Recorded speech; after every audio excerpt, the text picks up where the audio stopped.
আমাদের পরের প্রজন্মকে সুন্দর একটা ভবিষ্যৎ দেওয়ার জন্য আজকে বরকতুল্লাহ বুলু ভাইয়ের নির্দেশে আজকে আমরা এখানে সমবেত হয়েছি।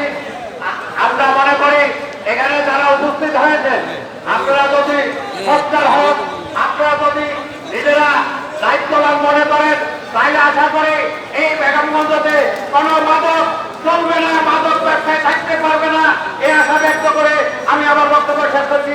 আসসালামু আলাইকুম, সবাইকে ধন্যবাদ।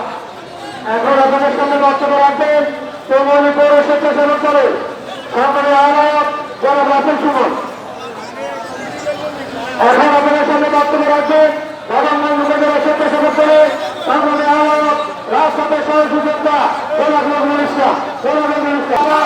প্রত্যেকটা ওয়ার্ডে, প্রত্যেকটা ইউনিয়নে কিশোর ব্যাংক, মাদক মুক্ত সরকার করে তুলতে হবে।